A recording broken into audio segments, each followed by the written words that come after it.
Assalamualaikum warahmatullahi wabarakatuh. Hello everyone, my name is Syarifah Dzatir Rajwa. I study at STN Kebansari 1 Tuban, and from this one to tell you about Sri Huning and Raden Wiratmaya.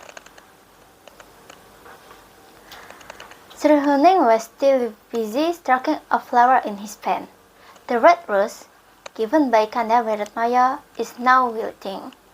Witness the story of their forbidden love. They understand that there is no way for their love story to be realized. The beautiful girl was surprised when she found out that Raden Wiratmaya was behind her. "Why are you here, Kanda? Didn't we promise not to see?" answered, "Explain for family reasons." Sri Huning asked her brother, "Dinda, do you still love me?" "Of course not," she answered, looking away. "Then why you still keep the rose?" Because the rose is beautiful, I control it." Raden Wiratmaya smiled after hearing that. How could a rose that was so withered still be considered beautiful? "Dinda, I want to confess a news," said Raden Wiratmaya. "This has something to do with our love." "Come on, Kanda, there is no way for this love." "I don't want to talk about it anymore." Sri Huning moved away from Raden Wiratmaya and sat along a bench. "Dinda, listen. Yesterday I met my mother, and she said that actually you were an adopted child." Sri Huning was still alone in her room. After hearing the news, she had mixed feelings. She had just found out that she was not actually the daughter of the Duke of Tuban, Suralawai. His biological father was an adopted Penangsang from someone she had been calling Eyang.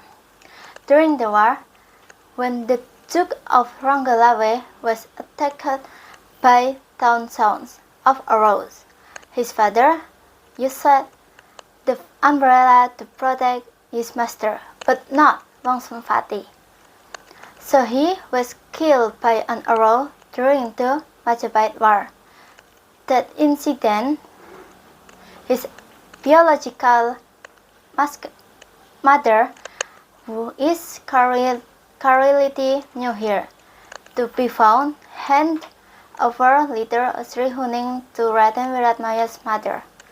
This made her the youngest of the two sons of the Duke of Tuban, Raden Wiratmaya and Raden Wiratmoko.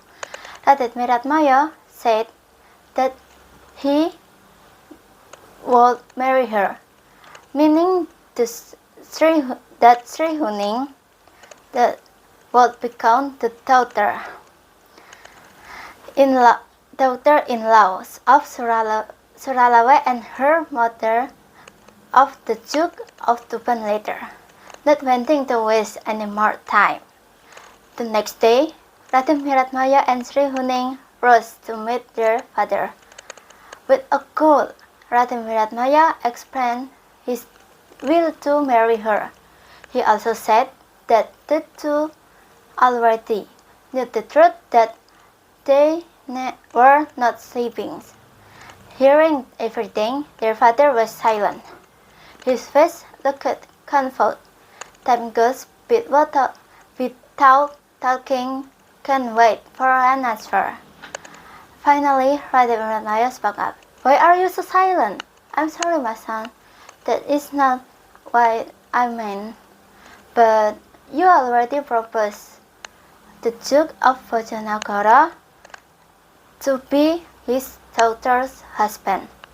I really don't know that you loved your sister. I'm sorry, my son." There was no rebellion, but of them submit to their father's orders, even though her heart attacked. Sri Huning let go of his lover to marry another woman. stood in the middle of the wedding procession suddenly drops from the Duke of Lamongan. Arif apparently they were not willing to accept the refusal of the Duke of Bojonegoro. They even want to forcefully bring Princess Kumalaya Ratna, the daughter whom Adipati Lamongan failed to propose, not wanting to let cause in the marriage of her loved one. Srihuning joined the war. With the soldiers, she put all her energy and ability when she faced Adipati Jala Sutipyo.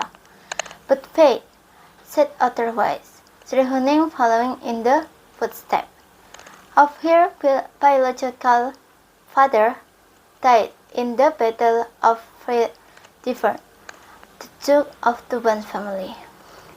Hearing the news of the death of his lover in the hands of Adipati Lamongan, Raden Wiratmaya was furious. With unstoppable anger, Raden Wiratmaya went to war. But unfortunately, his revenge was not avenged. The prince breathed his last on the battlefield, with the lover who has already passed away. The bodies of Srihuning and Raden Wiratmaya were purple buried. The stronger of both of them to sacrifice for the people they love will never be forgotten. Wassalamualaikum warahmatullahi wabarakatuh.